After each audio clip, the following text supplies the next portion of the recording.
everyone, and welcome to this episode of Ambitious Broker. Today's guest is a gentleman by the name of Keith Myers, 40-year veteran of the real estate business, someone I've known a long time.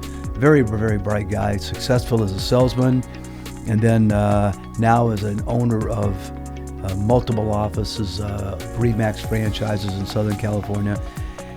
And I think he's got a lot of interesting things to bring to you, some insight and some suggestions on how you might improve your real estate career. So sit back, enjoy, and hopefully you'll take away something of good value. So thanks again. Remember to subscribe to Ambitious Broker. Hi, everybody. Welcome to Ambitious Broker. Today's guest, Keith Myers, and I've got to be up front with everyone. This guy I've known forever, almost forever. Long time. Got a chance to watch him when he first came in the real estate business. Wasn't smart enough to come work with me, but nonetheless, I got to watch him from afar, and has had a really, really good career, great career, and now owner of RE/MAX offices. And we're going to get a chance today to get some of your insights, what you've learned along the way, what things are changing. God knows what we might talk about. Right. Try to keep it in real estate. Yeah, hopefully it'll be interesting. It'll be interesting to us, hopefully, at least, people out there. Yeah. Yeah, okay. That's exactly what it'll be. So let's get a little background here. Yeah. Because you first started, and I know you had a big sports career. You went into college, actually some pro football for some time. And I know that you're a great athlete. I got a chance to watch you play Little League baseball, I think. Yeah. Probably goes back that far. Yeah, I think so. That's embarrassing. Man, that's right. One of my first, I knew you before that. They still had balls. Yeah. Yeah, then. One of my first memories of you, I mean, I knew you through the things, but I knew you guys had that car club, North Valley Associates or something. Wow, and you had, what was it, like a 65? I did, 65 Chevelle, and yeah. I don't know if it was fast, but it was loud. And the thing was really impressive. You had a color bar down there that would play to the music. I just thought, this guy I got there. What's funny is so cool. None of those cars would be considered fast today. I know, but they sounded so good. Yeah, you get a little Honda now. It's like got 450 horsepower. And then I did almost come to work with you several times. We had talked a little bit, and I was a loyal guy, not looking to make a move. And it took a really unique situation that I finally did join Todd Olson in 1996, and it was a great decision for me. But we came so close one time that my mom moved over from Pinnacle, where she was working with me, and she wouldn't sound much, but she worked the last year of her real estate career with you. You probably don't even know that, but Lynn Gilmore. Oh, yeah. Yes. Back in the 90s. Wow, yeah. That's right. There's some old memories here. We got to get ourselves out of this mess. You got into real estate right away, and you became a farmer. I did, because I got in, and again, you guys have blazed a trail. You're a couple years older than me, and you and a whole group of guys came out of high school, and you had a competitive background. You were athletes. You guys did stuff together, and so y'all kind of, give or take a couple years, or as a handful or more of you got into real estate. And I went to college. I got my degree, and I went to after trying to play in NFL and realized that it wasn't going to work. Unfortunately, I went to work at Lockheed, and I quickly decided the corporate world probably wasn't going to be for me. And I saw that some of you own homes, more than one home, Cadillac Eldorado, super cool stuff. And I thought, I had just gotten married. And I thought, if not now, when? Do I wait? I was making enough money. I'd evolved to another small aircraft company. I thought, well, what should I should do? And the guy that became my mentor, and really we became friends, my wife and he and his wife, and he's the one that kind of really encouraged me to get into real estate. And he's your former partner, Randy. And Randy was an ultimate farmer, as you knew. And so when I got in, I was smart enough to know that I think I'm as competitive as these guys. I'll work as hard as them or harder. I think I'm smarter than most of them. So that's not a big stretch right there. But I also knew that you guys were doing it and successful. So I'm going in blind faith. If Randy told me to go out and knock doors with my underwear on the outside, God darn it, I would do it. I just thought, I'm going to do everything he says for a year before, inevitably I put my fingerprints on it and learn different things. But yeah, I've sat down with Craig Duvros and MG Gonzalez over there on Balboa, where Park Regency is now, Country Club Properties. And they said, door knock, pick a farm. I picked a farm in Granada Hills because every place was taken. It was a farm map, right? And this was this person and that person. Right. And I go, this little area, north of Raleigh, west of Balboa, seemed like a prime area. I go, well, I'll take that. And they go, you don't want that? Don't do that. Why?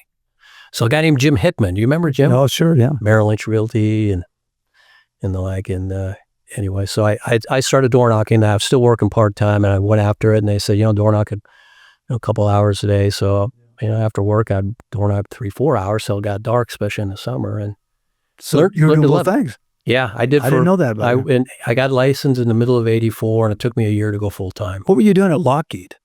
Well, I moved from Lockheed. I started in the fabrication department. Then I moved into their marketing. And I had an opportunity that I met through a girl I met who the family, she had married into this family. It had aircraft parts company, a small company in Sun Valley. And they offered me a really good job. And so I was there for 5 years before I went up. But it was sales, mainly, finding and procuring parts for aircraft, many times military aircraft, for repair facilities across the country. And it's kind of fun for a while. Yeah. Okay. So then you got inspired to get into real estate. Got into real estate. You were told to farm. Mm-hmm. How many times you wish that people would have just done what you did and just do what you were told? It's so true. I mean, anybody watching this that you're struggling or you're new in the business and you're not successful, pick someone else who is, ask them what they're doing, and do that. Try that. Because, and stick with it. Because what happens is a lot of people will start something. I'll take you. I created something. This is a kind of a carry on from when I worked at Lockheed. They had a division called Skunk Works. And actually my stepdad was the program manager there on the SR-71 and the F-117. But Skunk Works was the best and the brightest and all the secret stuff. So we had the Skunk Works meeting at 7 a.m. When I first joined Todd, and I'd have these newer people in or struggle. Well, you call it Skunk Works. Yeah, we call it Skunk Works, yeah. And I said, don't say it. I'm probably a trademark violation here. But, I remember telling, and this woman had been in the business only about a year. She was older than me, but, we talked about farming and how it'll work and door knocking. Hey, you're out and amongst them. It's, we're in Southern California. I'm not telling you you're doing it in Chicago in the winter. And she said, I tried that. I go, tell me about it. She said, yeah, I went out and I door knocked and I didn't get anything. Well, how long did you do it? Meaning I thought she was going to say in months. She said, for like an hour. I go, well, how many times? Just once. I go, you door knocked a full hour. Right. And you decided it wasn't for you. Right. I said, she's not going to make it. No. And she did. Yeah. But, so, it back in those days, you either were a door knocking farmer or you were a cold caller. Right? It's either the phone or the... FSBO's expired now. Yeah, FSBO's expired. Right. And I felt like, I'd like to get out and be in person. And it was fun because it took a while and people would lie to you. Go, no, we're not thinking about selling. And gosh darn it, next week, Jim Hickman signed up. Until I got one. And then I had two. And when I had two signs in the farm at one time, people would say, man, I see your signs everywhere. Well, maybe you got some open house signs out there. But it's amazing how quickly you can gain momentum. And it took me about 2 years and I just shut them down. And my first full-time year was 86 and I did $4.5 million. And that was pretty good back then. Yeah. Of course, the market was coming out at real high interest rates. 30 homes probably at that time, yeah. And then in 87, I did $7.5 million. Don't ask me what I did all the other years, but I remember those. And then 88, I did $14.5 million, almost $15 million. I sold 52 homes. I remember because it was one per week, right, on average, right? That was my second goal in real estate. Yeah. House a week. Yeah. Mm-hmm. And I thought, wow, I'll be retired by 95. And then, I actually kind of regressed a little bit in 89. And then the 90s came, we had our little recession here. The military, shrank, Clinton shrank the military, and we had a little bit of a slowdown there. A lot of aerospace problems in those days. Yeah. And then we had to adjust. And I met this lady that really helped me quite a bit by the name of Fannie Mae. I did some REO for a few years and got real busy with that, and Bank of America and a couple of others. And, we did a lot of business, but it wasn't as fun. You mentioned that this lady tried, she started and went for well. And I don't know if you know this or not, but Stephen Noel was the first one ever worked with me. I heard that, yeah. Yeah, and same thing. He came over, and at that time, I had been a farmer. I'd gotten Randy started farming, and we built our whole original business around the idea of farming. And Stephen came in 14 months before he got his first listing. And he was the most disciplined human being I've ever known in real estate. And yet he came in. And so I always say to people, it's that environment that you put yourself in becomes so important in real estate. He's gone on and made $1.5 million a year for 30 straight years or something like that.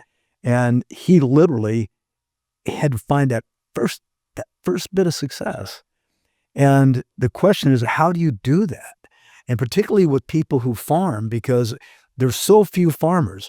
Our environment, and then your environment that you started knows there were a lot of heavy farmers. Right. We created a culture of farming. You did. And so, I don't mean me personally. I just mean, your group, our guys, did. And so when you came in, like when Stephen came in, he would see all of us putting listings up on the board, and it would just depress him. Sure. And half my job with that guy was just to say, you'll be all right. Just keep doing what you're doing. Keep doing what you're doing. And then, man, the minute it broke, it broke. And it was like all that pent up, time spent and communication, talking to people over and over, and he pops one sign, and then it just, the story after that.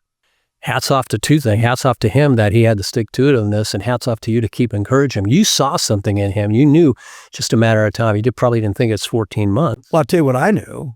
He was doing it. Yeah. That's all. It didn't take a genius. We certainly had enough people in our organizations, yours and mine, where you would not have bet on them. Right. Until you see, they just keep doing it.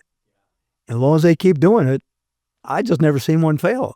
Literally, I don't think I've ever seen anyone in the thousands of agents who, if they just kept doing it, made it. Right. And half of them can't speak English. Literally, some of my agents who had, accents and, women, men, every nationality you can think of. The common denominator was, don't stop. Right. Yeah, it's true. What an outstanding field of business that we have chosen, not without its challenges like anything else, but the barriers to entry to get in. And it's the great American dream, really. You think about it.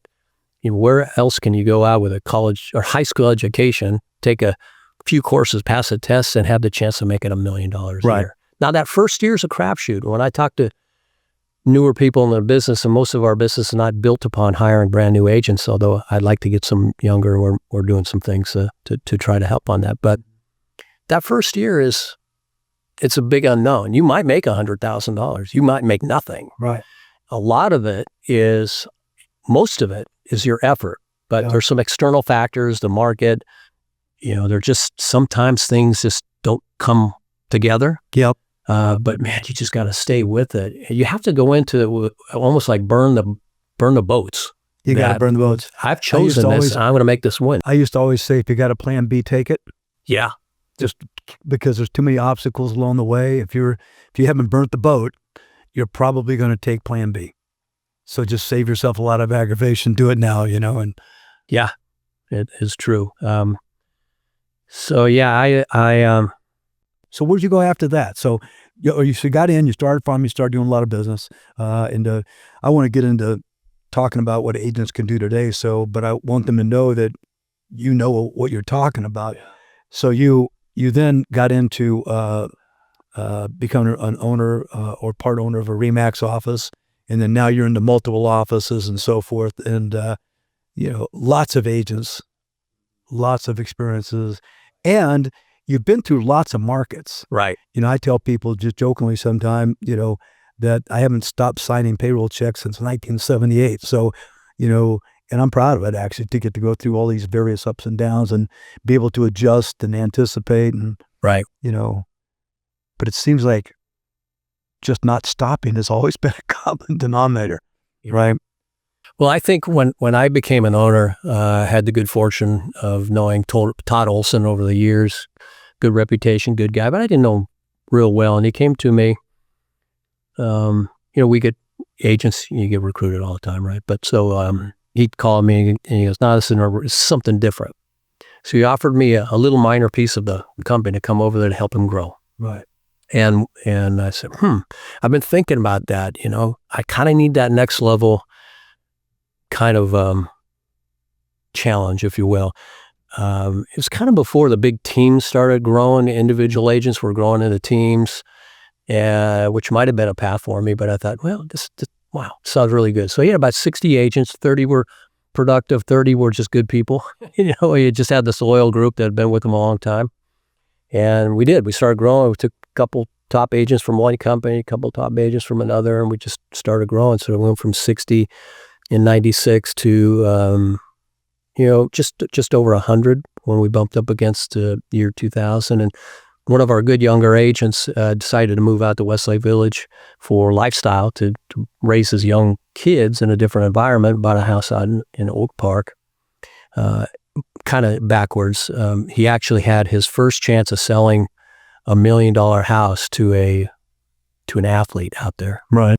And he didn't even know where Westlake was. He just sounded like a day trip away. But doing that was Jordan Cohen, who's now the #1 RE/MAX agent in the world for 6 years in a row, and he's done pretty well. But well, that's the other thing about your background is that you've had a number of your people have been like world class. Chris, of course, Chris Williams, and Jordan. So you've seen the lifestyle of people who succeed. Yeah. I worked with a lot of people, people like Stephanie Bataka. We were together when she started at Pinnacle, and I saw her get started, and, she's had a wonderful career, as you know, and a lot of others. I won't drop all the names, but there's some, and I try to have good relationships with all those folks. And, sometimes there's just a different seat for your tush, right? So, yeah. But yeah. And timing. Yeah, timing. Yeah. What opportunity pops up at the right time and so forth. So interesting how we became RE/MAX, because we were an independent. The North Valley, as you know, was independent driven. I mean, you with R.R. Gable kind of were the first that really exploded. I mean, going back, there was Halleck and others, Ford Properties, I think, well before my time. But then, a few of the franchises came in, but you guys really dominated. And there was Country Club Properties, and then Pinnacle started, and then Paramount that has become Rodeo. And really the big corporate shops didn't really have market share here. But when we opened out in Westlake, nobody knew Todd C. Olson Estate Brokerage. They were, Cole Banker just bought first John Douglas, and then Fred Sands just had bought Fred Sands, and they had giant market share out there. They combined a few offices. And then they had a real strong Century 21 before he decided to stick with his Opolo winery. Right, the winery, all right. Yeah. Right. And Prudential was big before it became Berkshire Hathaway. So we started thinking, .com era, 2000, access to technology. We kept you do stuff, you test it, and wins or loses, right? You don't have this huge budget to throw a bunch of things into marketing or to any aspect. So cutting to the chase, we ended up having a friend that was a franchise sales guy for the region for RE/MAX. Wasn't interested in RE/MAX. Just happened there was one in Granada Hills that wasn't to my liking. So, but we went down to Palos Verdes, Todd and I, and we were pretty impressed. So we came back, took it to a small group, bigger group. Long and short of it, we became RE/MAX. So we opened out there, and we were the flavor of the month. We grew like crazy, man. We grew from nothing to about 100 agents out there, right, in just a few years. And why? What was the attraction besides flavor of the month? Yeah, a couple things were working. at one time we were probably the lowest cost denominator. We were the more aggressive on compensation. Yeah. We were on the upswing. RE/MAX was fresh, even though it started in '73 in California, especially in our world. It was a little bit of a newer brand, and RE/MAX on the Boulevard was blazing a trail down on the south end of the valley, and they were growing like crazy. And we just got some momentum, and you see it. You've seen it more times than me, where a company kind of blows up, and then you see companies that they reach maturity and then they slowly go down. It's hard to stay the same. You're either growing or dying, right? You can't say the same.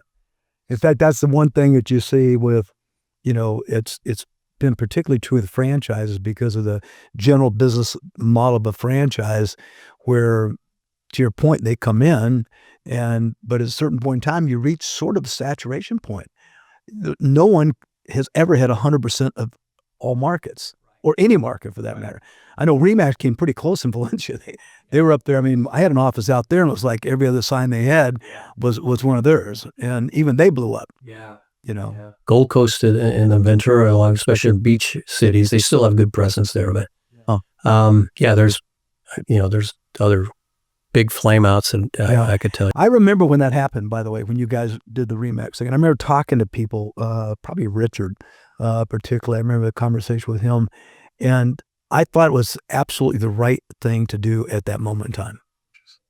I mean, not that you guys cared what I thought, but had you asked, I would have said brilliant, because at that time, it was the right time, I thought, to be able, for you guys specifically.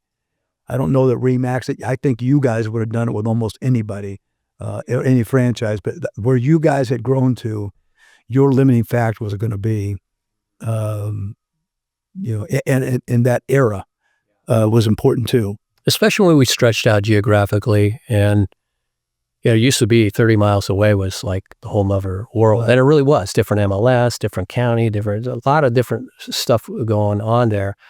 So it was the right decision, but then we ran into the juggernaut of what's been known now as the Great Recession. And the way the RE/MAX model worked was everybody had a monthly fee, but then you had a more aggressive compensation. So you were doing well as an agent. Your monthly fee is nothing. Yeah. But you're struggling. You're going, whew. It's a fixed overhead. $300 a month, or you're going to rent me an office too. Yeah, phew, man, I could pay groceries. So we lost some people. Yeah, that was a we J lost some problem. good people. Yeah, exactly. So, we circled the wagons and tried to do what we could, and we just hunkered down. We cut costs, closed some offices, and we went from about 370 agents to at the top all the way down to about 122 in about 6 years, 5-6 years. And Todd was good about watching costs, and I was good about holding hands, and we got through it, and then we started growing out of it again. So on balance, though, I'm a big believer that RE/MAX has been helpful, and for an agent that takes advantage of it, there's so many things that you do for the investment to have that part. I like to think I'm an agent competing with an agent that doesn't have that. I can do everything you can do, but you can't quite do what I have. I have a few more extra things, and done right, you can win. Listen, you take a great agent with presentation skills and practice and hone, they can work at ABC. Yeah. But on balance, they're, especially now, RE/MAX has a whole new set. We don't have to get into RE/MAX, but they have a whole new set of leadership, and younger and a little tech forward. I'm kind of excited about the direction. Yeah, I'm not opposed to talking brands at all. But again, I remember watching you guys go through that. I thought it was really the right move at the time. But, you had mentioned now that the MLSs are all kind of together and so forth. I think it's been really bad for real estate, to be honest with you. Part of the problem, like as example, in going back to we're getting people to farm, it was a huge thing. I firmly believe, I think Stephen might even admit it, that Stephen's a very rich guy today because he came in, saw an environment where people were all farming. It's the power of people united in some collective mindset. Very powerful, just very powerful. He would not have continued had it not been for that environment, I'm certain, and I know I can share to you in private why I'm certain of it. But and that's changed a lot now. You don't have, I believe that the MLSs have pulled people away from their center. And in doing Ambitious Broker, the one thing I've learned with a lot of really productive people even in the last year, is everyone keeps talking about hyperlocal, hyperlocal, hyperlocal. Everybody. Right. Everybody. But hyperlocal is how it was when we were in the 80s. Randy, my mentor, corrected me up one day. He told me, I don't work any business south of Roscoe. Right. I mean, you just don't do that. Yeah. We literally would dominate that area. And I'll give you an example of that. Door knocking my farm. I'm about 3 years in, hit my stride. And I hit a lady, street called Armstead. And she, hey, you guys think about making any moves anytime soon? Yeah, we're moving. We're moving to Oregon, and we're going to put down the market pretty cool. Great. I'd like to get together and craft a plan. Right. Well, my sister-in-law is an agent. Oh, really? She is. Who's she work for? Century 21. Nothing against Century 21. I go, where's their office? No, it's on Ventura Boulevard. I go, oh.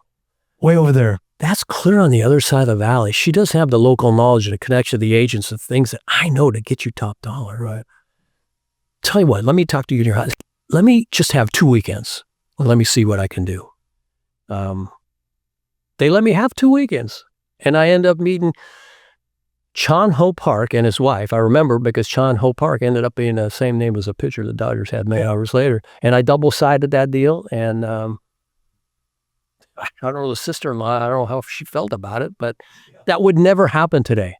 Right now, my wife, who's taken over our business, I still love real estate, and I don't play golf very often. I don't hunt or fish. I have very few hobbies, so I still love real estate, and it keeps me. I think it's a value to my agents that I walk their walk a little bit, but I also have the great advantage of having a wife who loves and does most of the work. Well, I can say sorry to step on you, but this came up with Joe Alexander and talking to him. It's like when I was the top income producer in Southern California for Forrest Olson Company, Coldwell Banker, I was a genius.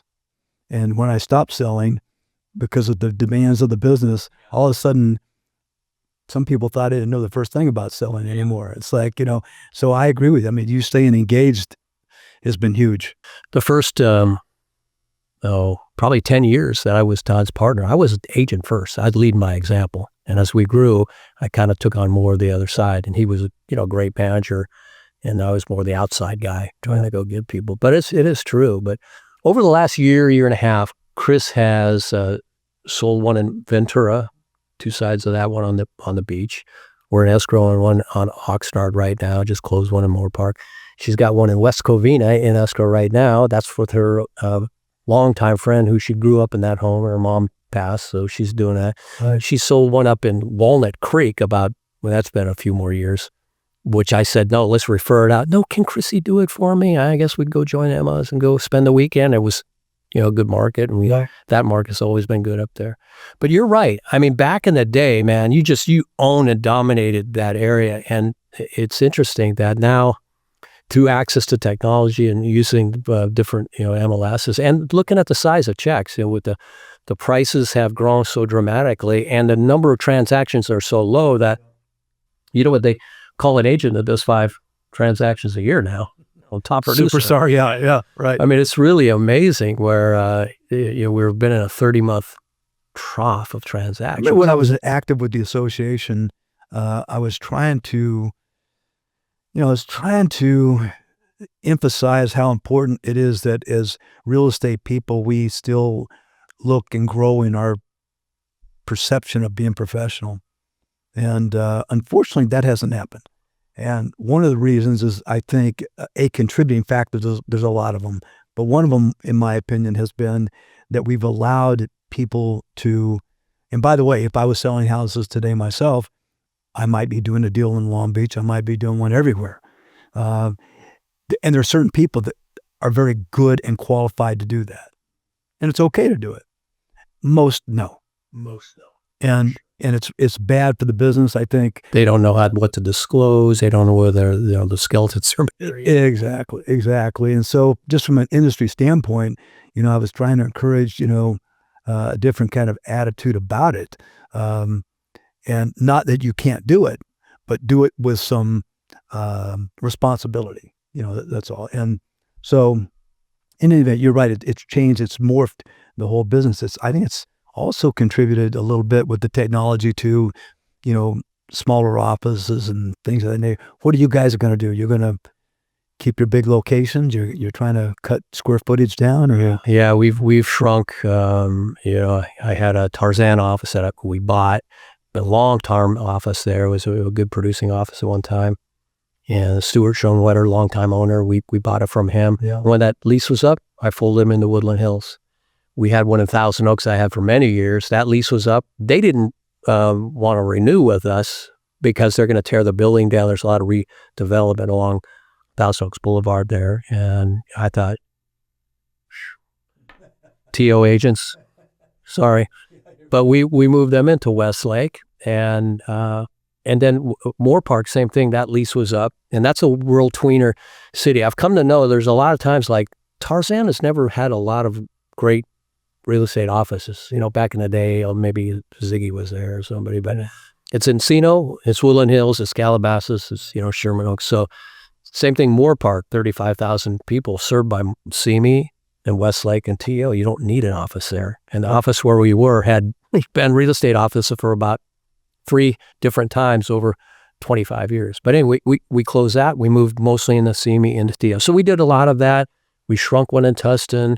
I just had to be strategic and cut costs because, especially in Southern California, you're told your company dollar, a third goes to occupancy, a third goes to payroll, and then you got some the other costs, and then leaves you a little bit of percent at the end for profit. Yeah. But in Southern California, 40 to 50% occupancy, and then payroll, then another 30. Then you're like, negative 10% sounds pretty good. But yeah. But we've made a lot of changes, and we're doing a lot better now than we had a tough little road there as we were adjusting. Yeah. And I think that eternal hope, difference between faith and hope, hope is a good thing to have, but not a good business practice strategy to have on. Faith is that belief, the present belief in yourself that I can get that done. And hope is more forward looking. I hope it's better. But I think we had faith in ourselves, but we were hoping the market was going to come back. I think we all thought interest rates were going to come down faster than they have. But again, maybe that was hope.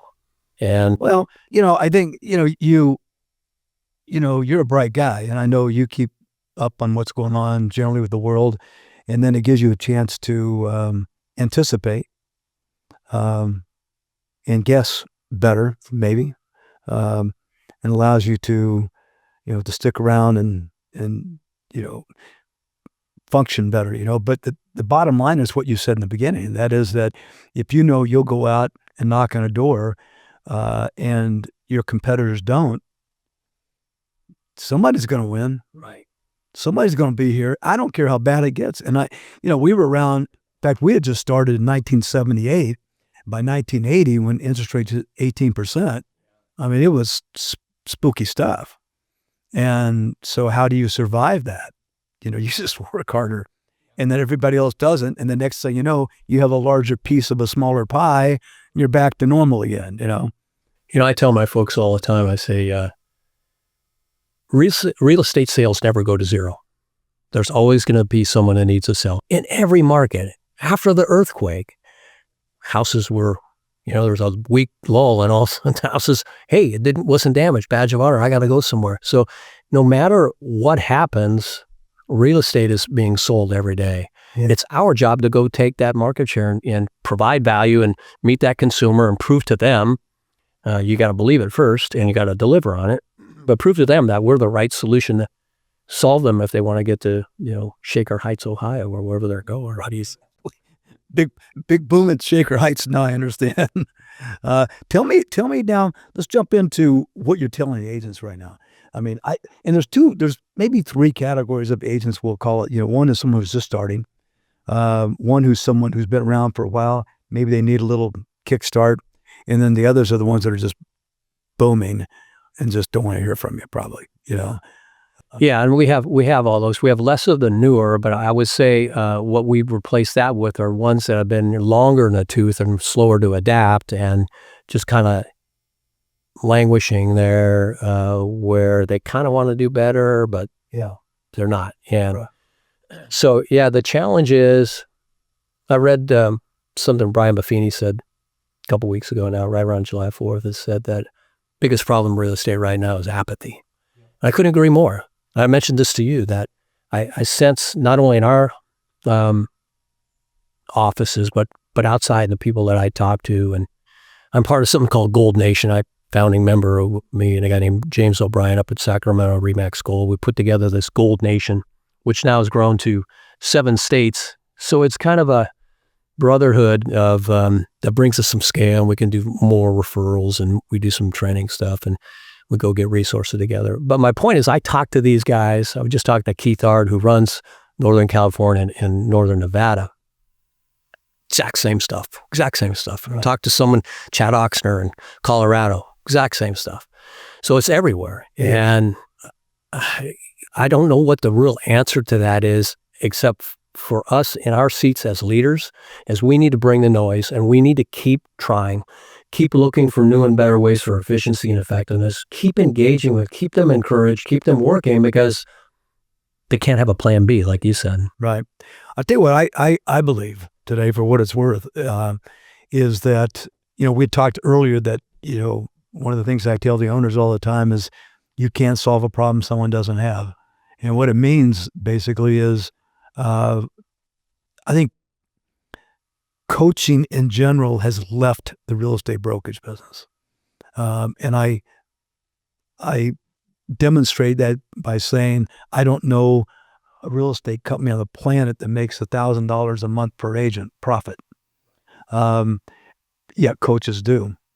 And if you go back to when we had started and you started, I mean, you probably felt more coaching than you wanted in the office you were at. I know I got, people got sick of listening to me, I can tell you that. But the value of being around us was that we were gonna coach you, and we were gonna be after you. You were gonna be accountable.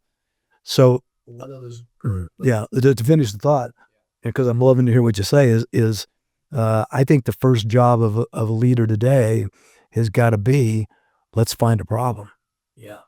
And then if you have a problem as an agent, which I think is a goal, and the apathy comes from the lack of goals. Let's get a goal. Because then, you come from football, and I coached it forever and played a little bit. And I know that we spent so much time looking at video, and we would spend such a disproportionate amount of time looking at what we did wrong and trying to figure out how to do it better. And I found with real estate people, the same thing is true. Look at what's not going well, but you got to keep your self-esteem up while this is happening, So to me, it was like, set a goal. Now I have a problem. Now we have something we can go look out to. And the other thing is, I firmly believe, if there's any way today, if I was doing it today, I would have to be working on how do we get people a sense of rowing together in the same direction, in the same office. I mean, I can say this, you would have a harder time saying this because you have the skin in the game, but I can tell you right now, I firmly believe that every single salesperson in the business today would be better off if they would get into the mindset that let's win as a company, let's win as an office, let's win as an organization, and less about me. Firmly believe that. You said a lot all there. You're taking words out of my mouth, so I think we're kindred spirits a little bit on that. But solving a problem they don't have or they don't know they have. Before their goal, I almost think, you need to have that strong why. Why do I have that goal? I want to have a Ferrari, or I want to build water wells in Africa. Both are goals and whys, and are goals. Why do you want to do that? And I'm a big believer. I don't care if you're your goals are noble or not. It doesn't matter as long as it motivates you towards an end. As long as you're doing it morally, legally, and ethically, then you're not taking advantage of people. But I think one of the reasons that, and then you talk about coaches. If you take Tom Ferry, Mike Ferry, Brian Buffini, a number of the others, name me one broker owner that has the wealth that those guys have built. Exactly. So to what you're saying, that they're the ones that have figured it out. They were the smart ones. But, however, I think a big problem is... The interesting thing about them, and here again, I think they have value. So in fact, I had lunch with Mike Ferry 6 or 7 months ago, and I believe he's one of the most influential people ever in real estate, probably. But they don't have any downside with what they say, and there's no losing for them. If people don't listen to what they say when they go to their seminars, they still cash a check and they get to move on. And guys that own real estate companies, they believe more. They got more, involved. They got more at stake by bringing you into their organization. Listen to them for free. Yeah. Usually, Yeah. And sometimes it's, they don't value it. They don't have skin in the game paying for either. You're paying a coach $1,000 a month. You're going to show up. Yep. And you're going to do what you've got to do. Yep. And see, that's the psychology of the business, really. It's like, it's so, by the time you get in management and ownership, it's not so much how do you sell real estate. That's pretty straightforward. And there's 1,000 people that are doing very well that you can model. It's trying to figure out how to, push some buttons and do some, how do you get this team winning? Yeah. I think the big challenge is for me, I'll speak for me, is trying to drive enough perceived value to the agent that they will engage and row on the same team and come in at least periodically into the office, or they could be surrounded by other like-minded or not perfectly like-minded individuals, do some collaboration, do some stuff together. Yeah. I think there's still a huge value. I mean, there's been an explosion of virtual companies that part of me is jealous because they just eliminated their biggest costs. They have no occupancy costs. But think about the risk management and the issues that are there. I mean, you got a lot of lost souls out there. Yeah.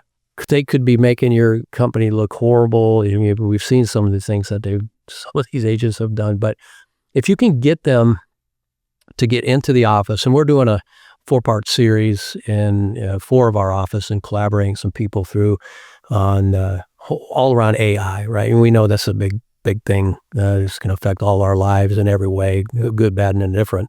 So we're getting ahead of that, and it's a 4-part period. We've been pushing really hard to try to get everybody into one of the 4 offices. And we've got a big commitment. We have a lot of people coming, but they're not all coming. Right. Not even close to all 300 agents. Right.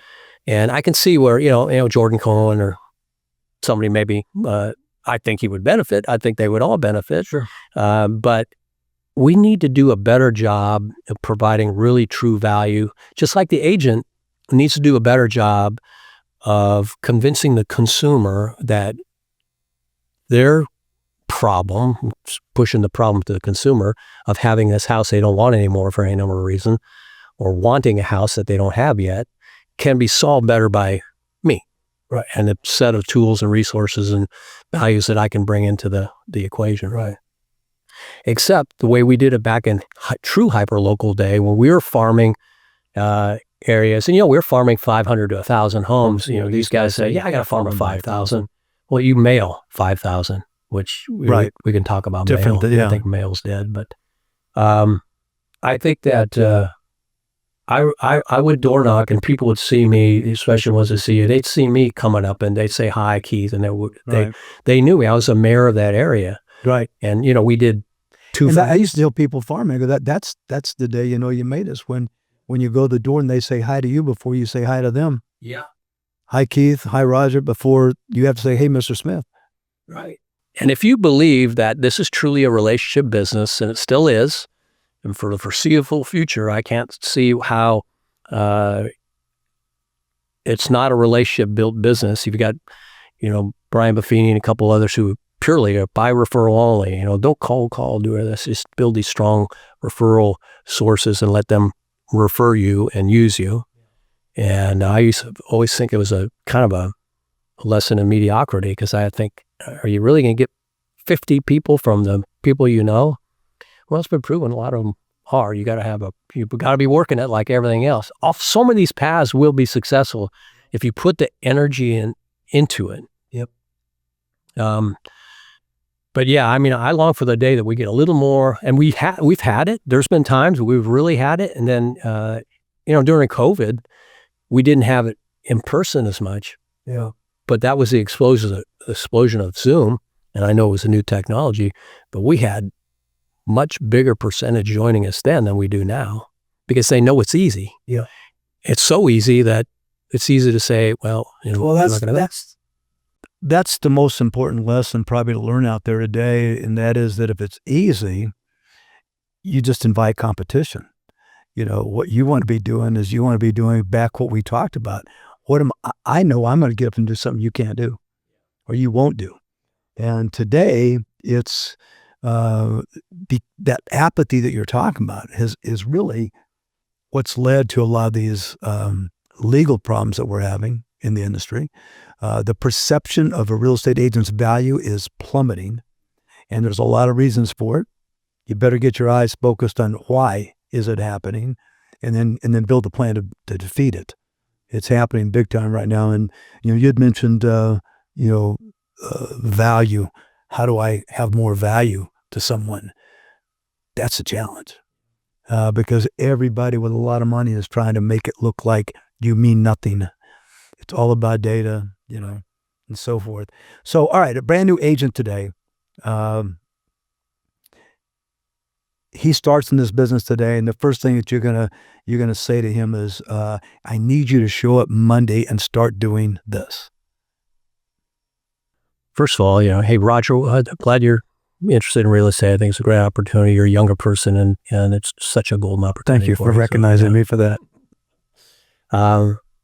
Well, how did you come up with this decision? Why'd you pick real estate? And we discover that, and then we start trying to build a mindset, set some goals, look at where maybe they're from a family that has a business, or dad's a contractor, or somewhere we can tap into other spheres of influence to try to grow that way. Or maybe they're ultra competitive like I was and you were, and we're athletically gifted, and we're, got tons of energy, and, farming still works. I know you interviewed recently another guy nearby here, Joe, in the industry, and that company, that's they preach every day to everybody, and it works.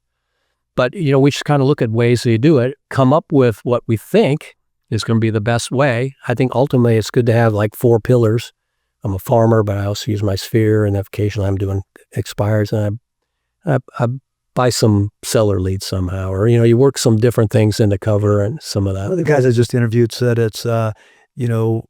I also have to work in the business now. Right now. How do I get a deal now? Yeah. Used to be, you get buyers now, go do an open house, learn to meet buyers, and you can get someone in escrow. You could sell something this weekend. It's not likely, but it could happen. Yeah. Whereas you go out and you're knocking doors to find someone to list their home and get it on the market and get it sold, it's going to take a little bit longer. I've always said that prospect for sellers, buyers are a byproduct.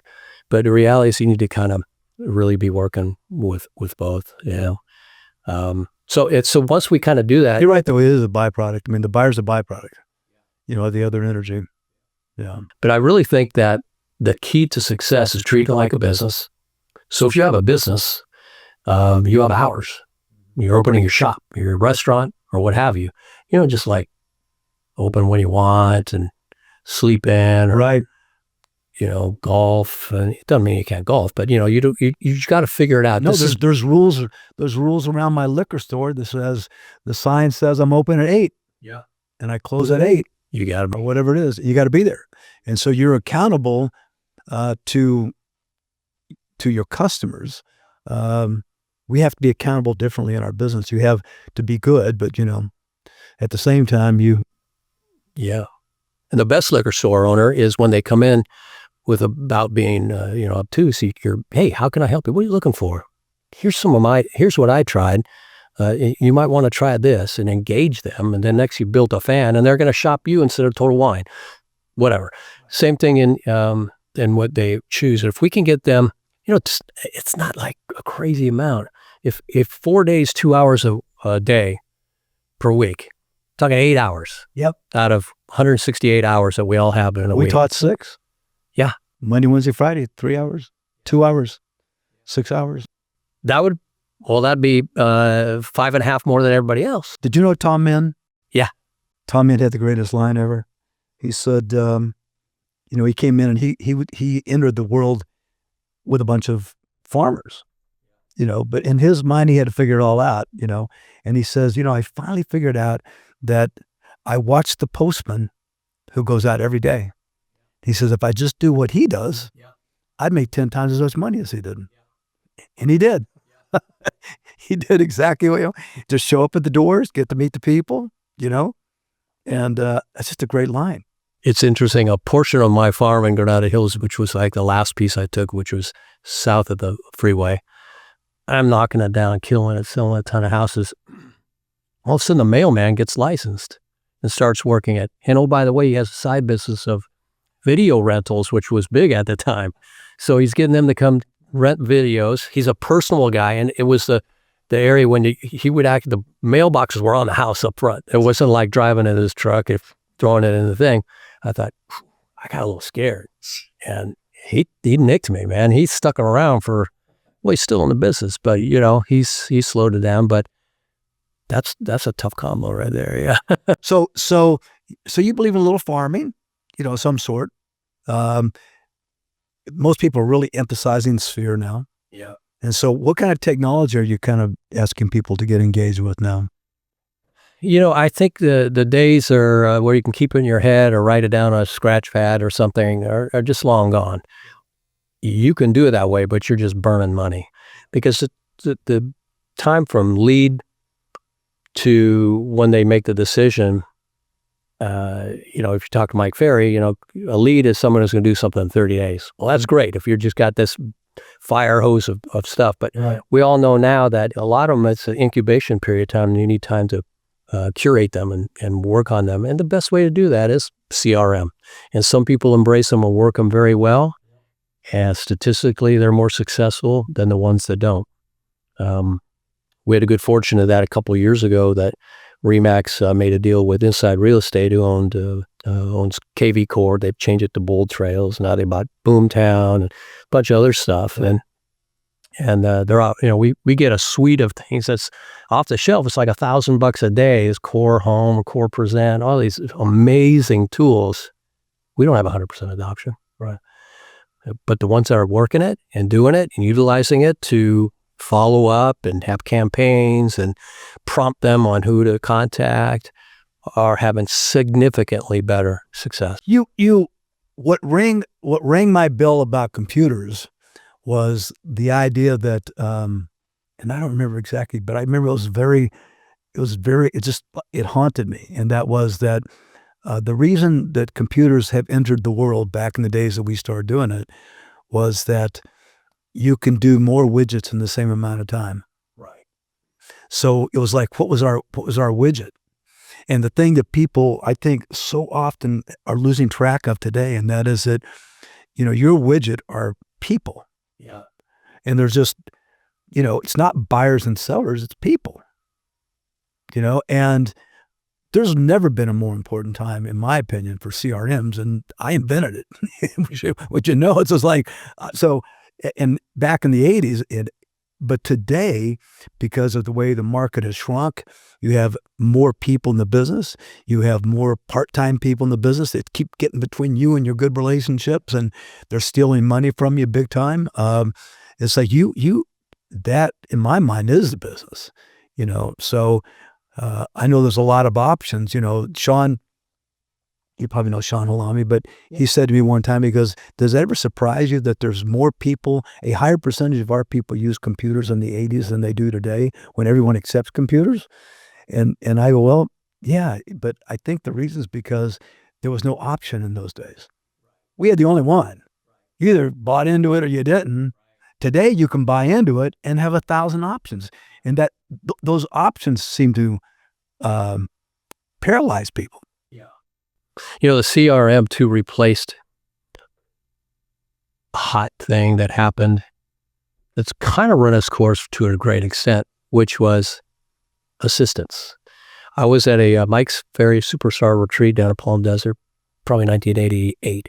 And there's a guy named Walter Sanford, who was top producer from Long Beach, selling like $50 million a year back when that was like crazy, maybe 60 million. And he was on his panel all the time. Ultimately, he spun off and did his own thing and moved away from Mike. But as a matter of fact, got a friend of mine, Jack Anthony, who I just saw a few minutes ago.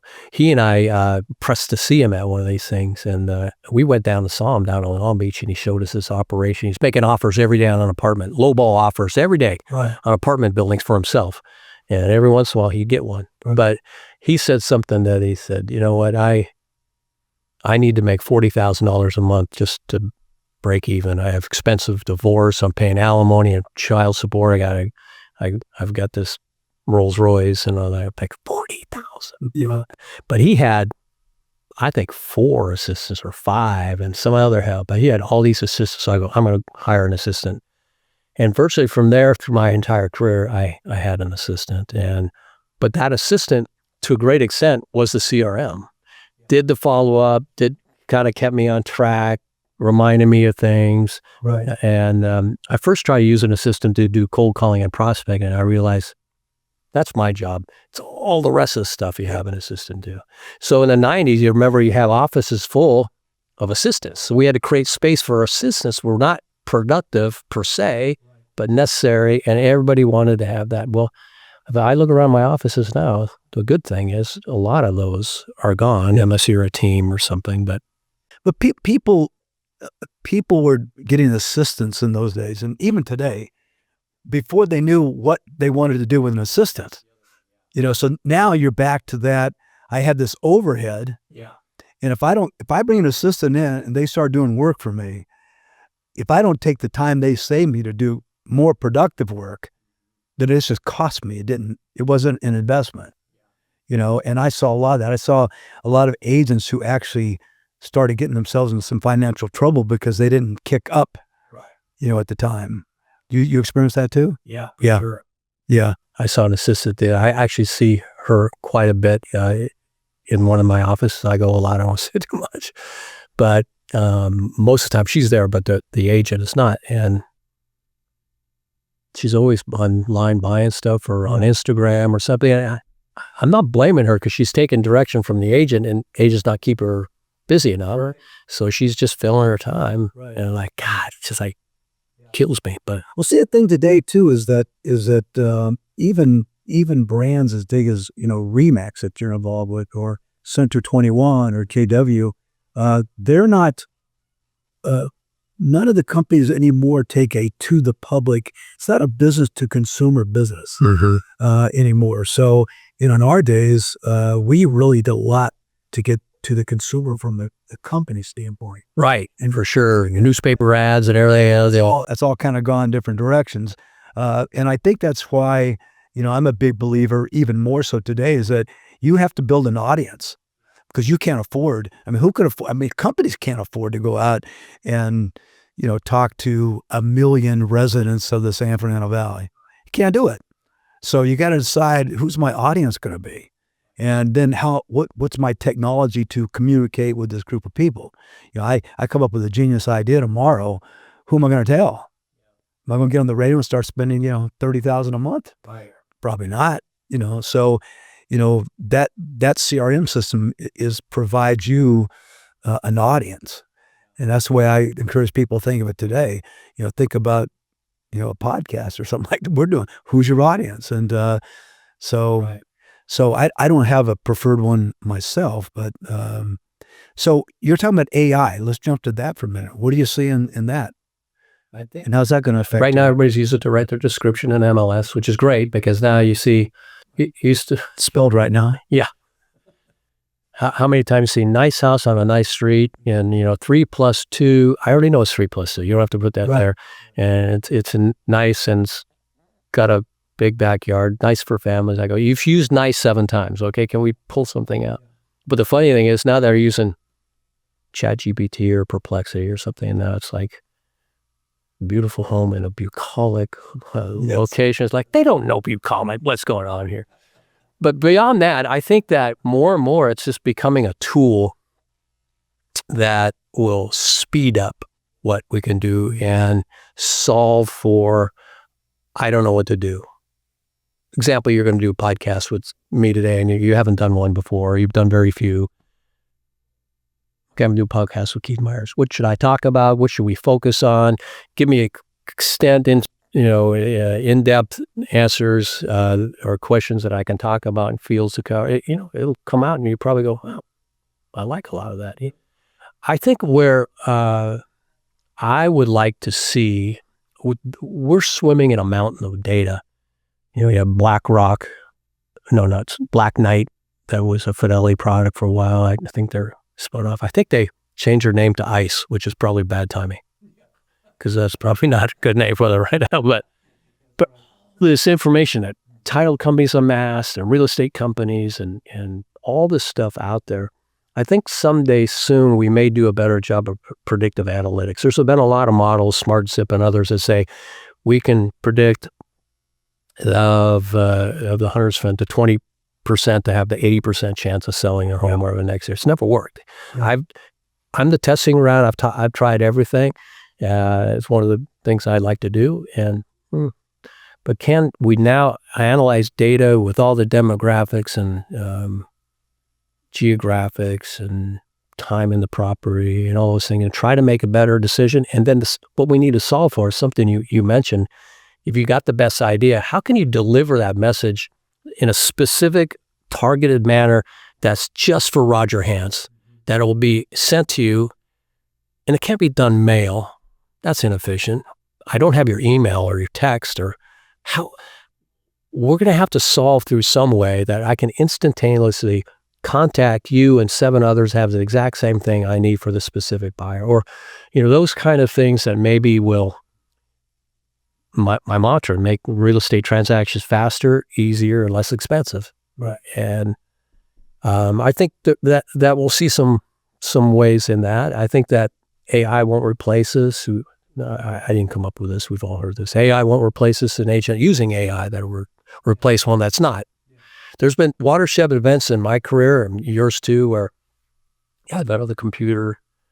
Stuff that's coming on, like fax machine was the greatest invention of all time to me. And you talk to new people, you talk to a 16-year-old, they don't know what that is. Right. And then, email, pagers. ERA literally started because of fax technology.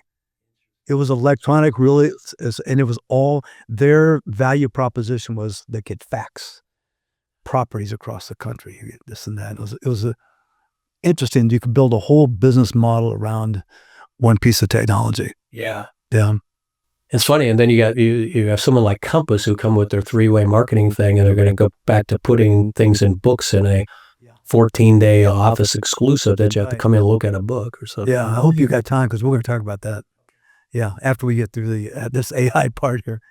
Yeah. I mean, most people that I know today that are into it, and I track it pretty closely. I'm working with some company now in Utah, your favorite place. With AI stuff. And it really, this is going to have to phase in, like anything else. And so you start talking about what's the things to get us acquainted with AI. And it's really best suited to think of it as your assistant right now. Right. How am I going to use it as my assistant? And all my guys that are into it today are saying, just think of it as your assistant. Yeah. I like to think, treat it as a human. A guy, actually my coach, and he calls his Carl. It helps her. He's got his name. So, hey, Carl, do that. And, and they remember you. They remember, Keith is an owner of 9 offices in Southern California. What do you need to do? And you're right. So, yeah, I think there's that's going to be, for sure. That'll be that assistant that you had before doing a lot of the things that you need to do. So it'll be faster. I think we get too far off the basics sometimes, I keep saying, get back to one basic fundamental thing. And I say, my real estate rule number 1, your income's directly proportionate to how many people know you, like you, trust you. It's that simple. As the number grows, so will your income grow. And you could be really bad at a lot of things. Right. Can you build people that know you, like you, trust you solely by mailing? You just can't. There's just not enough power to do that. You can by knocking doors, but can you cover enough doors to amass the business size that you want? What can you leverage some things, but still have that relationship building? Right. Well, see, I was farming. If here again, if you think of farming as something where you just go out and you knock on doors and you meet people, but what farming and what we try to encourage in our days was, let them know you. I mean, the essence of you. What are you about? What do you sound like? What do you feel like? That's the way, you grow on me. That's the way, I remember you. It's a lot of work, and it's cheaper than mailing. I mean, when we started, we were in the world where every company on the planet, and it was franchise world in those days. I mean, there were 100 pages of real estate ads in the newspapers. My first thought was, we'll just get our asses kicked doing that. If I run an ad with my budget, it's just going to say, we're a little teeny company, not very significant. But if we could get, Dave Cargos and Stephen Noels and Randy Greens and Roger Hance out knocking on doors, no one could compete with that. Yeah. You just can't compete with when I connect with you. Just can't be beat. So the real fundamental thing is, how do I get more people into that, the chance to understand me better? Yeah. You've arrived as a farmer too when you get a call. Hey, Keith, it's Joe at 123 Street, and we're ready to sell. So come on over and list our house. Exactly. You could go over and throw up on their table. They're going to list their house. They're going to trust you on price, and you're going to get that listing. Yeah. I highly recommend you do give a presentation so they see your value and you show them what you're going to do. But yeah, it's really true. I would say, I think I sold 170 houses up on the golf course up there. I competed maybe 30 times, probably lost most of them I competed on. Now I used to say, but you had the 140 laydowns. That's right. Exactly. I had, like I said, every time I went to the door, it was the first part of a listing presentation. That was the sense of building. That's true today. And in fact, I'll say it again, even more violently. It's more true today. And it's also true that your competition is going to be similar again. It's not big newspaper ads. It's big data. Yeah. And just like the newspaper ads, the big data is impersonal. Right. Yeah. You're not going to beat me if you're talking to me. Right. If someone's talking to me, you're not going to win that conversation. Maybe you will, and so these guys that are investing all the money today in all these disruptive kinds of things, they're counting on you to not be very personal. I think there's been ways that people have tried to build the relationships by kind of farming in reverse, by instead of knocking doors, try to do a massive open house where you invite the neighbors in and you offer some item of value, neighborhood comp, some information to get them to come and meet them there. Right. Events where people will do paper shred trucks or ice cream trucks even still, and like the old days and things like that, where you're meeting people and you're seeing them as, as human, not so much just a hard sell. Hey, you want to sell your house? Hey, you give me your box, let's shred them for you. And then naturally things come up, right? If they're interested. But that's true. You're trying to build that relationship so strong that you freeze out all the other people. Hey, I know a guy that I work with, and I'll talk. No, I got someone. A guy. Yeah, I'm a guy. And we ran through an era. We've been through, and it may still in the era where your guy is someone who may have just gotten the real estate license, but who cares? Right. And I think that's the next challenge you got, and that is, you need to care, right? Because it actually does matter, And so that brings me to the next thing I think is worth talking about, and that is that assuming that I get to know people, we still need to have something to say to them, right? And that's sort of how are we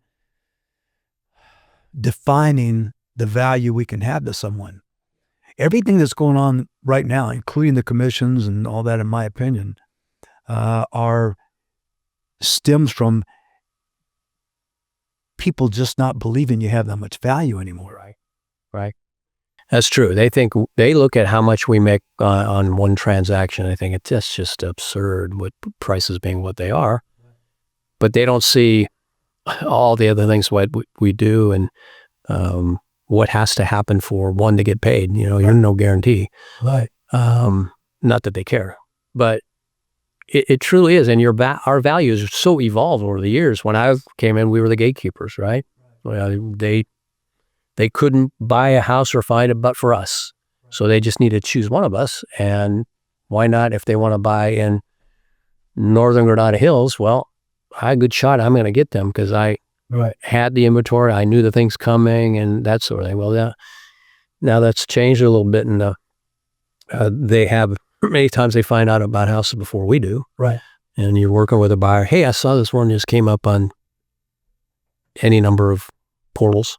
Right. And so we have to define our value in different ways. And it's interesting, the more litigious and complicated life gets, and the more pages that go onto our form, I think that's one of the things we can do is protect the consumers that we serve, because there's a lot of ways that you could be out there twisting if someone doesn't do the right things to protect you. I like to say, if the seller hires you, what's your job? What's the number one most important thing you do for them? It's not get them the most money. It's get their home sold. And tied for number two is protect them and get them the most money. But if you don't get the home sold, doesn't matter. You're not getting that price. And if you get it sold at a right price, but you didn't disclose, you didn't walk them through the things. We're both agreeing that if this is going to remain a good profession, I think it will, but a great high-paying profession, you're going to have to, I think, find ways to be more valuable, and then better ways to articulate how you're going to be more valuable. Correct. And our value is going to change. As it has changed, there's going to be, does AI level the field? I used to always pride myself that I wrote better descriptions than anybody else. Right. There was a guy named Bruce Smart, a great guy, Coldwell Banker, local guy in Granada Hills. Every house he listed was mint condition, mint this, mint that. I go, dude, you ever list a dog? But anyway, but now the fields, you may not be good with the English language, and you could get a nice description. That's just one little thing, but so and you can't say, well, I'm going to have your home in Zillow. Every home is in Zillow. Right. Every home's everywhere. Right. So what else can you do? What else can you do to expose people that maybe don't even know they're in the market for a house? We'll be everywhere. We'll be ubiquitous where someone's looking for a home to buy. But how can we grab that person who's not looking at Granada Hills, but maybe Chatsworth and West Hills? How can we reach them? How can we get somebody who not even thinking about they want to buy a house? Some of the best, two of the houses I bought in my life, I woke up that morning and I wasn't in the market to buy a house, and I found a house. Of course, we especially back in the day, we used to see a lot of houses. You'd caravan your own listings on Tuesdays, and you go look at broker opens on Friday, because we wanted to see the inventory. Support your office members. But if we can do a better job of pushing the best in the features of a property out there and uncover that I say frequently that, if you take an insurance salesman or a stock salesman or a doctor or a lawyer, any of these things we call legitimate professions, that they spend a lot of time learning their service before they learn how to sell it.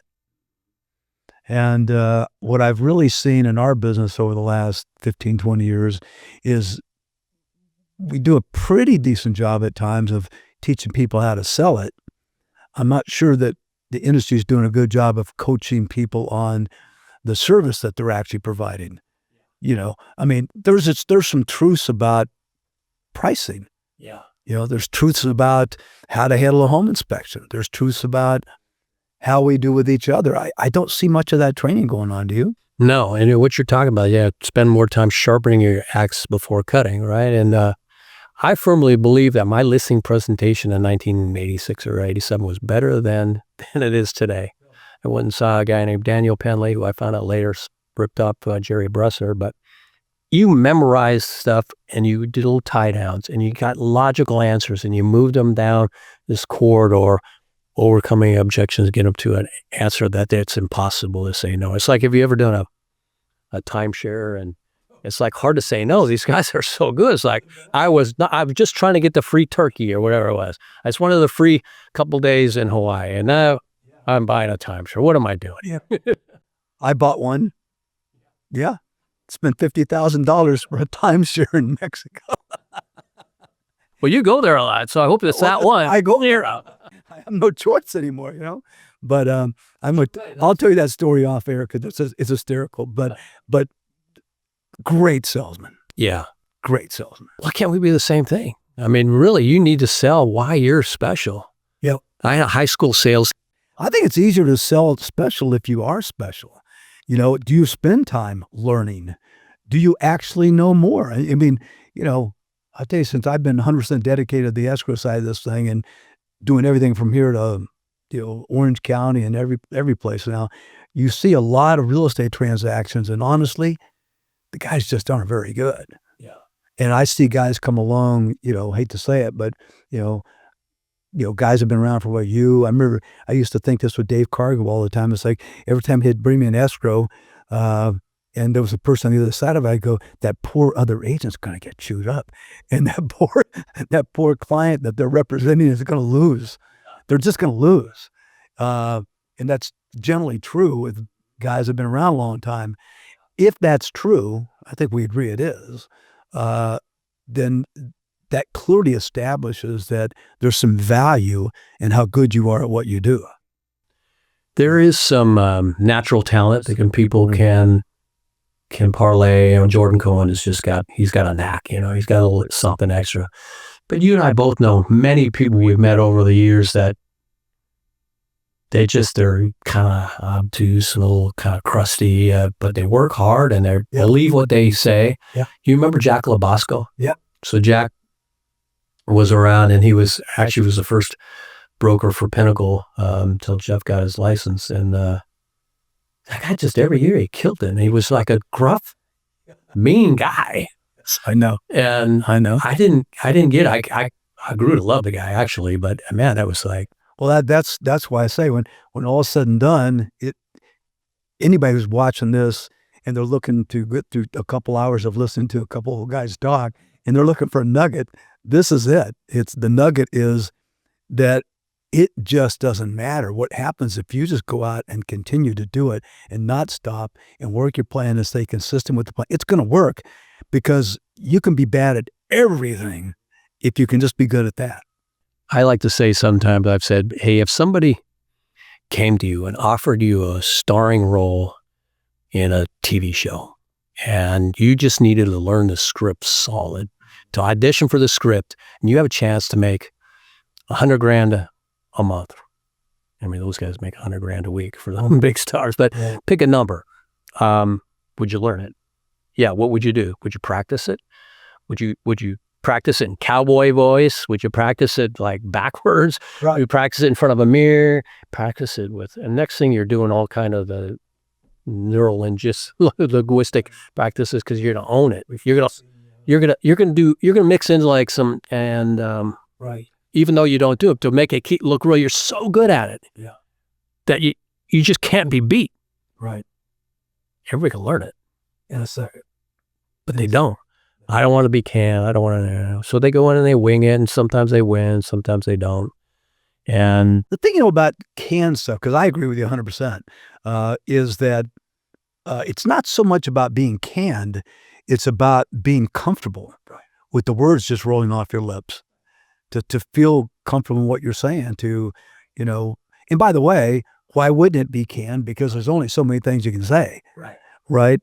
So the idea of just get comfortable with the things that you say. It always funny when someone said, yeah, they insisted on listing it too high, or they wouldn't pay my commission. They would only do it for X percent. And so, I took that one. We're 100,000 overpriced, and my commission is X, which is minus 1% what I usually get. And it's only a 30-day listing, and it's an exclusive agency. It's not even exclusive right to sell. Right. And they don't really need to sell. But I got that listing. I go, oh my God, you just bought a headache. Yeah, congratulations. But a lot of that is you can't build motivation to sell, or either they really want to sell or they have to sell or not. But if they have that need and drill into that, why are you selling? What happens if you don't sell? Will you keep it? Will you rent it? Right. That's why'd you sell yourself, right? Just, you don't have to inject yourself too much. Let nature take its course here. If the people are really motivated, the one thing I'm sure you can do is screw it up. Look like it matters more to you than it does to them, and you guarantee you're going to screw it up.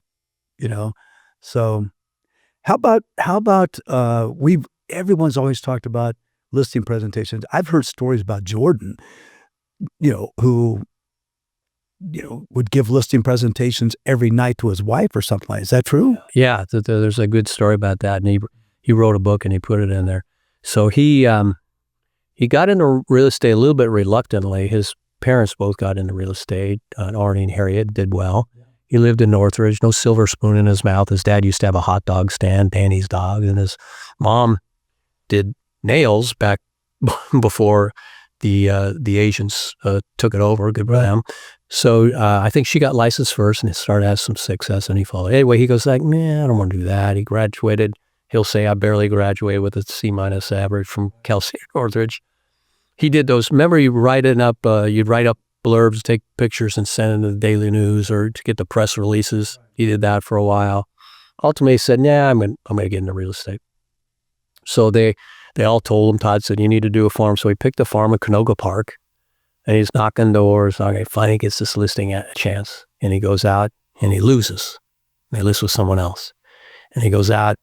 Man, I'm not going to do that again. He goes out and he taps again. And he goes, you know what? That is never going to happen again. That would have been a $5,000 commission, which would have tripled my net worth. Right. So I'm going to learn. So he said, no TV, turn it off, practice. He says 6 months, whatever that period could have been, 6 days or 6 weeks, but significant period of time, practice role play with his wife, got so good that I know what they're going to say because I know what I'm going to say. So if I ask the right question where I know the answer and I build logical conclusion, I will win. And he did. He did. Yeah. And it worked. And then when he just chanced thing, when he went out and showed out in Westlake and sold that house, and he thought, he got to meet some of the agents out there showing, go, they weren't as impressive as I thought. And he said, honey, let's move out here. I'm going to go after it. And he did. And his success happened quicker than I expected, and did well. But he says, and he will tell you, he goes, hey, I'm not cocky or arrogant. I'm just confident that I know that I can't be beat. And he believes it. He goes, I will win every time I want. If I don't win the listing, it's either I didn't want it. And the funny thing is he's doing now, we don't need to go too much in him. He's turning out listings all the time right now because in the older luxury market, at least in his main neck of the woods, there's a lot of product that's not selling. He's got a $15 million house. It's the best thing in Hidden Hills, and an offer or showing in 3 months. And he's used to churning them and getting them done.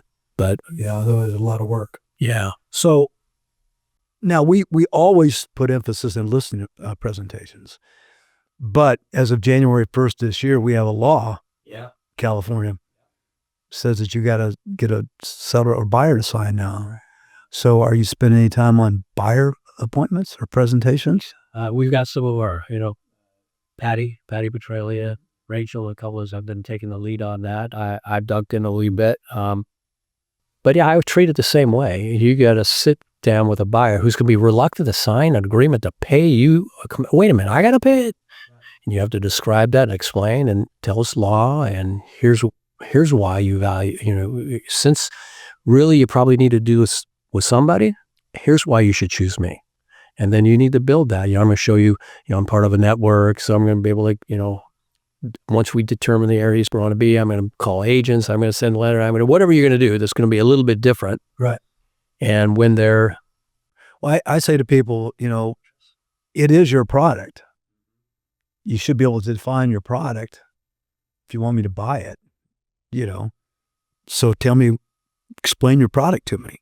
Pretty logical, I've wondered about these guys that really rely real heavy on specifically like Zillow leads, where you're paying a big chunk of money just to get leads and no guarantee it's going to win. I thought, oh, that's going to be death. They're going to die. Yeah.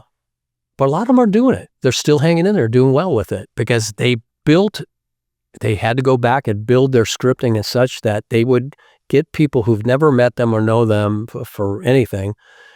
I would think, I believe, get them in person, do at least that first initial consultation and win them. But I'm hearing a lot of times they're just saying, no, you got to do this way here, sign this and I'll show it to you. And some will, some won't. Yes. I mean, it's, and if that's the way you want to come off and that's the way you think you can win, good luck with it. But, the Zillow stuff, one of the best guys I've seen is this Bernie Gallerini, which is used to be a RE/MAX guy. And, boy, I went back and visited with them, and it was the best run system I've ever seen. I mean, I just told the guy, because we did a podcast with him a couple weeks ago, it was the best I've ever seen. It is managed exactly the way you should manage a sales organization. And so when he spends $60,000 or $70,000 a month for internet leads, he has a chance to make some money. In fact, he used to spend 20, then he spent 40, now he spends 70. So he isn't increasing because he's losing. And what it's, and then I hear about all the people who say it doesn't work. Well, the truth is that it starts with how I feel about the lead. Yeah. Is it they go, if someone doesn't buy now, that's a dead lead to most people. To them, it's the next step to a deal in 4 months from now or 5 months from now. And so they're not losing that stuff that falls down. It's just very, very, really well done. Very impressive real estate organization that he has amongst his group. So, I'm believing that stuff. But a lot of people tell me now they don't even bother with these buyer contracts.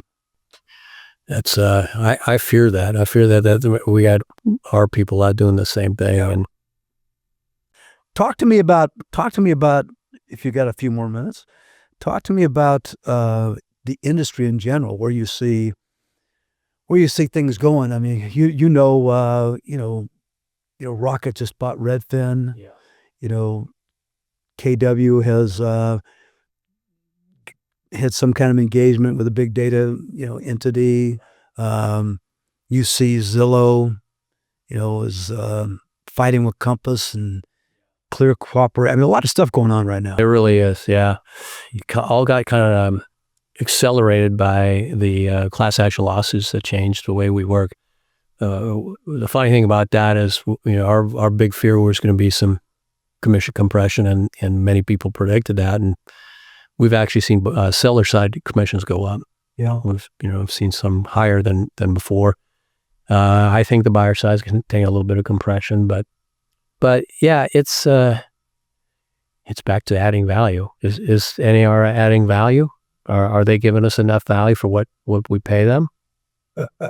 I don't know. I'm not a NAR hater, so I'm not an NAR hater, but I've never relied upon them for anything. I mean, they used to be pretty good about lobbying and stuff, but are they moving the needle even on that stuff and getting legislation that we want done? I think CER does a better job in California than they do. But the thing that's going on right now is like Clear Cooperation, and what Compass is doing.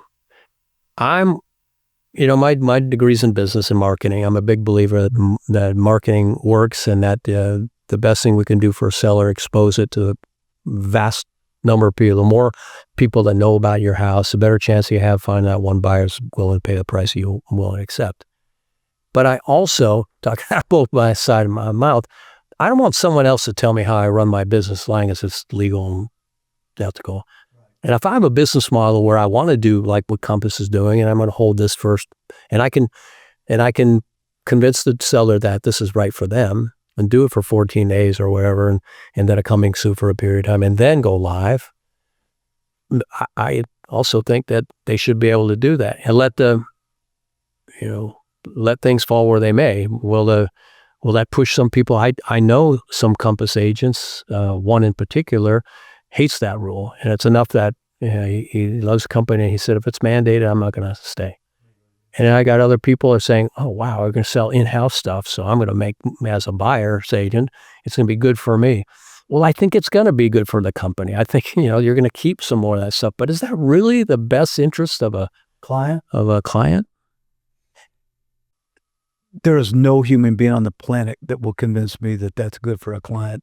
And when I saw Refkin get up and give his speech, which I saw it, I think it was at Inman or something. Yeah, I think so. He gave a speech about the story about some client in New York and how they kept it off the market. They only told one agent, and they got an overpriced listing in this lake, and that proves what a great market. I wanted anecdotal off. Yeah, I wanted to hit myself in the head and go, it's like, who do you think you're talking to? Even Ryan Serhant blasted him on that. Yeah. I mean, it's the most ridiculous thing ever. I mean, you have no clue what would have happened if it hit the market.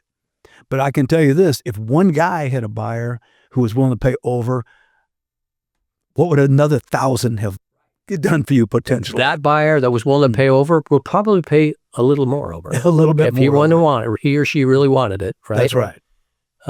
Sure, we hope you get it, but see, to me, we'll see. I hate to say it, but it's reached a level of insulting to me personally. Yeah. Like that. Don't insult my intelligence. I mean, I've done this for a long time, and I don't think you ever sold a house in your life. No.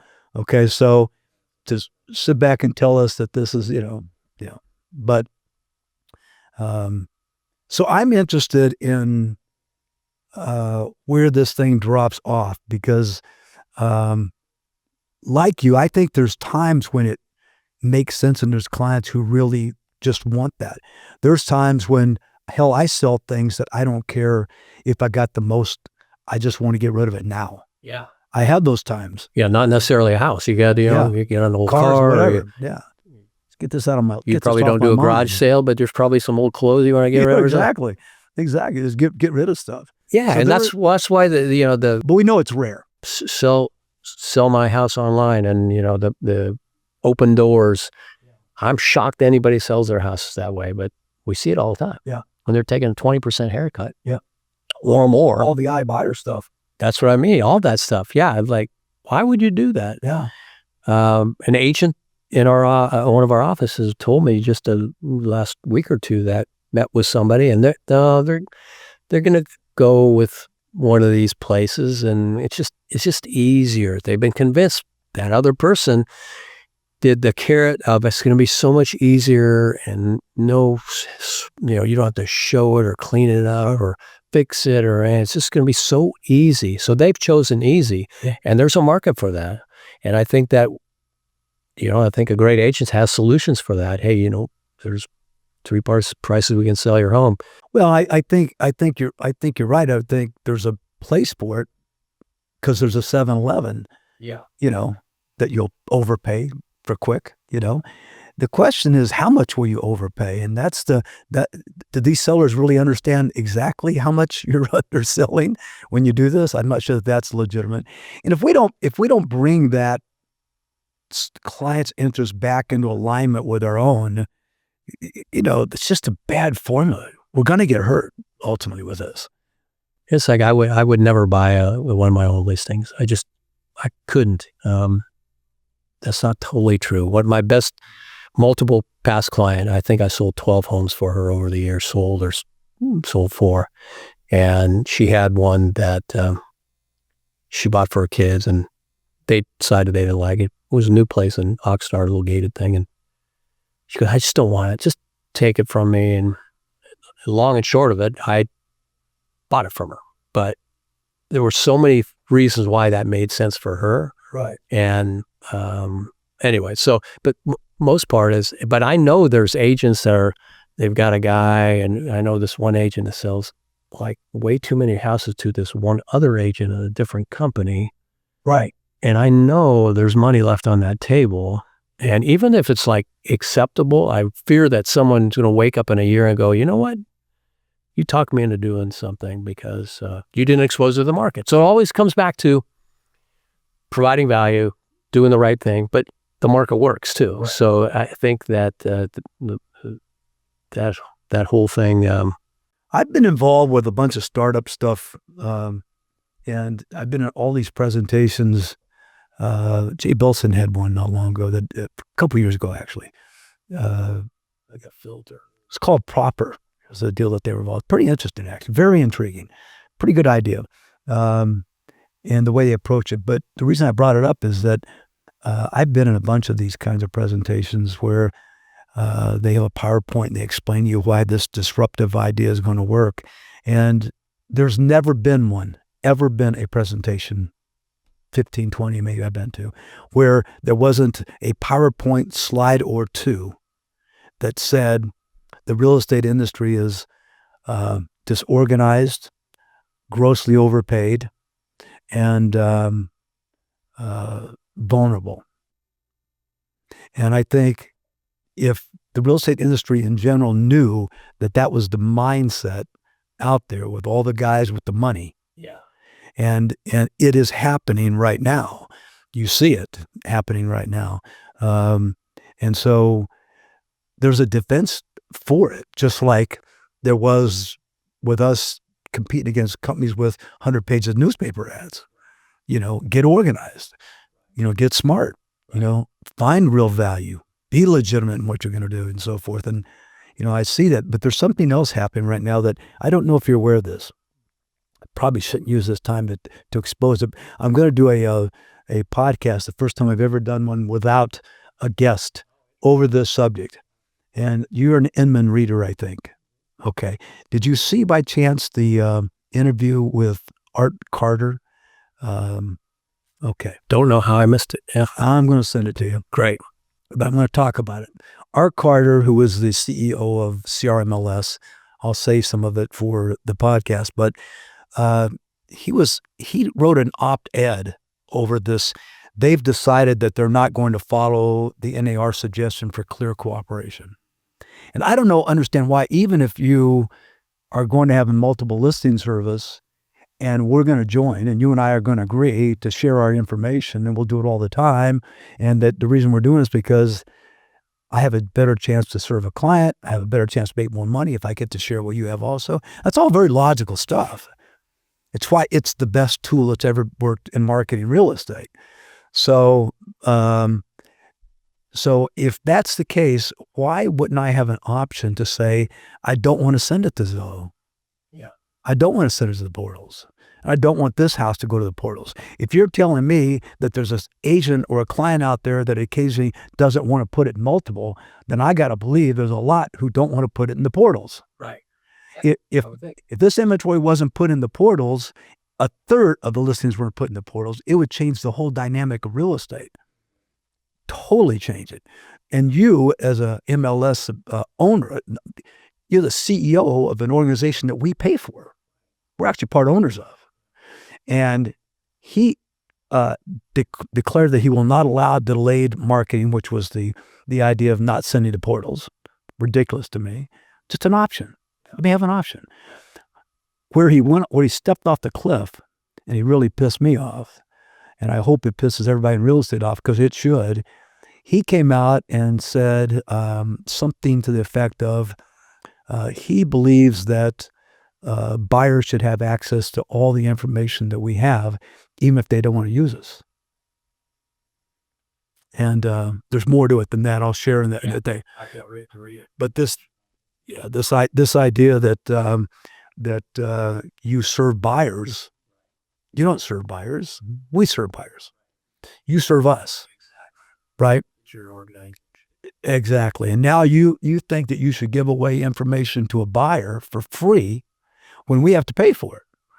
We pay to accumulate it. We knock on doors. We spend time, energy, stress.